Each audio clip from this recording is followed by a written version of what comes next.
नमस्कार, मैं डॉक्टर संजीव गुलाटी हूँ, director nephrology and kidney transplant, Fortis group of hospitals NCR.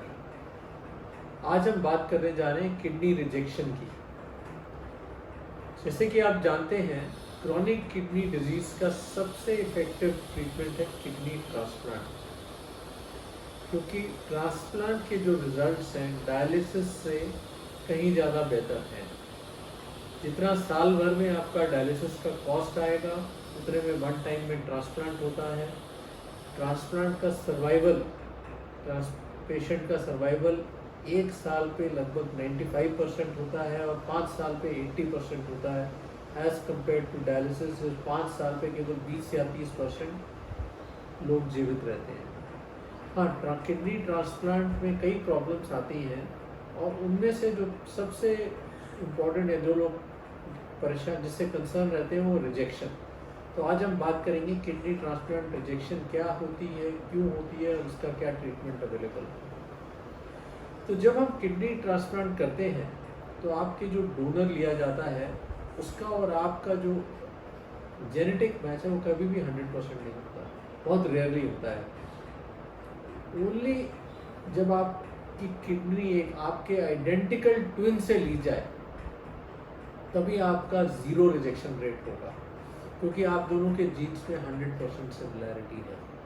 लेकिन इसके अलावा अगर नॉन आइडेंटिकल ट्विन्स भी हैं जिसमें 100% मैच है, कई बार फैमिली सिस्टर्स में होता है, या फिर अगर डोनर में 50% मैच है, 25% मैच है, नहीं भी मैच है, तो क्या होता है कि जब आपकी जो भी किडनी लगाई जाती है आपकी बॉडी में, तो आपकी बॉडी उसको अगेंस्ट एक इम्यून रिस्पॉन्स माउंट करती है, उसके अगेंस्ट एंटीबॉडीज बनती हैं, T cells, B cells involve होते हैं, जिसकी वजह से किडनी में इन्फ्लेमेशन होती है और इन्फ्लेमेशन का नतीजा है सीरम क्रिएटिनिन बढ़ता है और इसको सिंपल वर्ड्स में रिजेक्शन बोला जाता है। तो पहले तो मुझे लगता है कि ये किडनी रिजेक्शन वर्ड सही वर्ड नहीं है, क्योंकि जब हम रिजेक्शन के बारे में सोचते हैं, हम सोचते हैं रिजेक्शन हुई तो किडनी चले गई, तो ऐसा बिल्कुल गलत है। ज़्यादातर रिजेक्शंस ट्रीटेबल हैं और हम ट्रीटमेंट की अभी बात करेंगे। पहले हम ये देखेंगे कि किडनी रिजेक्शन क्यों हो रही है। तो जैसे मैंने बताया, क्योंकि आपका बॉडी का और ट्रांसप्लांटेड किडनी का 100% जेनेटिक मैच नहीं है, तो जो बॉडी एक इम्यून को, इसको एक फॉरेन बॉडी मानती है और जितने भी बॉडी का इम्यून सिस्टम है वो कारगर होता है इसके अगेंस्ट इम्यून रिस्पॉन्स माउंट करता है। तो रिजेक्शन को पहली बात तो हम कैसे प्रिवेंट कर सकते हैं, फिर हम उसके ट्रीटमेंट पे आएंगे। तो रिजेक्शन के प्रिवेंट करने के कई रास्ते हैं, कई तरीके होते हैं। सबसे पहले ट्रांसप्लांट से पहले हम स्क्रीनिंग करते हैं कि आपका डोनर बेस्ट पॉसिबल डोनर होना चाहिए। उसमें क्या है, एक होता है HLA मैच। HLA एक जीन्स होते हैं जो हमारे इम्यून रिस्पॉन्स को कंट्रोल करते हैं। इसमें HLA टाइप 1 और टाइप 2 मॉलिक्यूल्स होते हैं। टाइप 1 में होता है ABC और टाइप 2 में होता है DP, DQ, DR, यानी 6 वो माने जाते हैं। तो जितना अच्छा आपका HLA मैच होगा, अगर 6/6 मैच होगा तो रिजेक्शन के चांसेस कम होंगे, अगर 4/6 होगा तो थोड़े ज़्यादा होंगे, और 0/6 होगा, जैसे कि कई बार हस्बैंड वाइफ में होता है, तो डेफिनेटली रिजेक्शन का रिस्क ज़्यादा रहता है। तो पहला आप प्रिकॉशन ये हम कर सकते हैं कि जो भी बेस्ट पॉसिबल जेनेटिक मैच की किडनी लें, अगर पॉसिबल हो फैमिली से, या अगर कैडेवरिक है तो हम डेफिनेटली ऐसी एलोकेशन करते हैं कि जो भी HLA मैच ज़्यादा अच्छा हो उसी को प्रेफरेंस दी जाती है। सेकेंड टेस्ट हम जो ट्रांसप्लांट से पहले करते हैं उसे क्रॉस मैच बोला जाता है। तो क्रॉस मैच भी अनेक प्रकार के होते हैं। सिंपल क्रॉस मैच होता है जो CTC क्रॉस मैच होता है, उसके बाद एक एडवांस क्रॉस मैचेस होते हैं जिसमें एक फ्लो साइटोमेट्री क्रॉस मैच होता है, और एक इससे भी ऊपर एक नया टेस्ट होता है जो फ्लोरेसेंट बीट से करते हैं। तो तीसरा और सबसे एडवांस मेथड होता है ल्यूमिनेक्स क्रॉस मैच। तो ये आपके नेफ्रोलॉजिस्ट देखते हैं आमतौर पे कि कौन सा क्रॉस मैच होना चाहिए। जनरली 2 क्रॉस मैचेस तो ज़रूर करते हैं, यानी सिंपल CTC क्रॉस मैच और एक फ्लो साइटोमेट्री क्रॉस मैच। जो हाई रिस्क केसेस होते हैं जिसमें ब्लड ट्रांसफ्यूजन मिला हुआ है, रिपीटेड प्रेगनेंसीज हैं, या फिर सेकंड ट्रांसप्लांट है, थर्ड ट्रांसप्लांट है, तो उसमें हम जो ल्यूमिनेक्स क्रॉस मैच है वो भी करते हैं, देखने के लिए कि कोई एंटीबॉडीज़ तो नहीं है। अगर एंटीबॉडीज़ होती हैं तो हम दूसरा डोनर टटोलते हैं, या फिर अगर नहीं मिलता दूसरा डोनर तो आपकी एंटीबॉडीज़ को निकालने की प्रतिक्रिया करते हैं। तो ये तो हो गया ट्रांसप्लांट से पहले। जब हम ट्रांसप्लांट करते हैं तो रिजेक्शन को मिनिमाइज करने के लिए हमारे पास तरह तरह की दवाइयाँ होती हैं।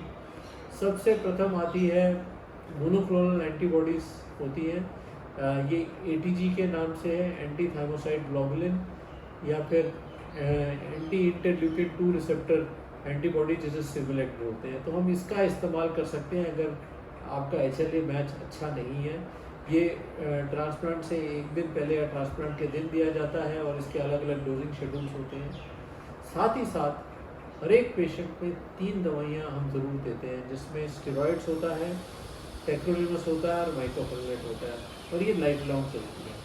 तो ये तीनों दवाइयाँ भी इम्यूनोसप्रेसेंट्स होती हैं और इनका रोल होता है कि जो आपके इम्यून रिस्पॉन्स को दबाना, ताकि जो नई किडनी लगाई जा रही है उससे आपकी जो बॉडी के में इम्यून रिस्पॉन्स है वो झगड़ा ना करे, वो रिजेक्शन ना करे, उसमें इन्फ्लेमेशन ना पैदा करे। पहले 3 महीने में हम ये दवाइयाँ ज़्यादा देते हैं और धीरे धीरे इनको कम करते रहते हैं। ऐसा इसलिए करना पड़ता है क्योंकि इनके अपने साइड इफ़ेक्ट्स होते हैं, और सबसे अहम होता है इन्फेक्शन। अगर हम ज़्यादा दवाई लाइफ लॉन्ग देते रहेंगे तो इन्फेक्शंस ज़्यादा हो जाएंगी, और अगर बहुत कम देंगे तो रिजेक्शन हो जाएगा। तो एक मिडिल पाथ, जैसे गौतम बुद्ध ने कहा था, ना एक तरफ ना उस तरफ, हमने बीच का रास्ता लेना है, और शुरू में ज़्यादा और धीरे धीरे दवाइयाँ कम करते हैं, और इससे भी रिजेक्शन काफ़ी हद तक प्रिवेंट हो जाता है। तो 10 से 15% लोग जिनको किडनी ट्रांसप्लांट होता है उनको रिजेक्शन ज़रूर होता है, लेकिन रिजेक्शन का ये मतलब नहीं है कि किडनी निकालनी पड़ती है या कुछ हो नहीं सकता। More than 90% of rejections are treated easily. Rejection की ट्रीटमेंट के लिए भी अलग मेडिसिन उपलब्ध हैं। आपको इसकी ट्रीटमेंट अपने नेफ्रोलॉजिस्ट के साथ लेनी चाहिए। इसमें सबसे सिंपल ट्रीटमेंट होती है मिथाइल प्रेडनिसोन, जो सॉल्मेड्रोल के नाम से आती है। ये 3 से 5 इंजेक्शन देते हैं। टेक्रोलिमस या साइक्लोस्पोरिन की डोज बढ़ा देते हैं। एटीजी के इंजेक्शंस होते हैं, और प्लाज्मा फेरेसिस होता है, रिटुक्सीमैब होता है। तो तरह तरह के इक्लूजिमैब एक नया इंजेक्शन है जो इजीली अवेलेबल नहीं है, वो भी है। तो रिजेक्शन की अनेक ट्रीटमेंट्स अवेलेबल हैं। These treatments are to be given under supervision, क्योंकि जब भी हम एंटी रिजेक्शन देंगे इन्फेक्शन का रिस्क रहेगा। But you need to remember कि रिजेक्शन कभी भी हो सकता है।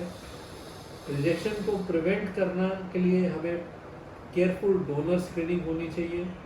ट्रांसप्लांट के टाइम प्रॉपर मेडिकेशंस होनी चाहिए।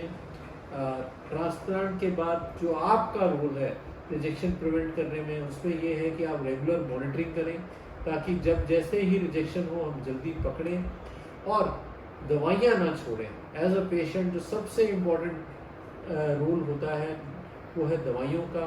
ये हमारा मेरे पिछले 30 साल में एक्सपीरियंस रहा है कि 40% लोग जो हैं वो कभी ना कभी दवाई ज़रूर छोड़ते हैं, और रिजेक्शन का ये बहुत अहम कारण है। तो अगर आप केयरफुल डोनर स्क्रीनिंग करेंगे, प्रॉपर दवाइयाँ लेंगे, नॉन कंप्लामेंट नहीं रहेंगे, और अपनी रेगुलर ट्रीटमेंट करते रहेंगे, रेगुलर नेफ्रोलॉजिस्ट से फॉलो करते रहेंगे, तो रिजेक्शन का रिस्क कम रहेगा, और जो भी रिजेक्शंस होंगे वो इजीली ट्रीटेबल होंगे और आपकी किडनी बची रहेगी। Thank you.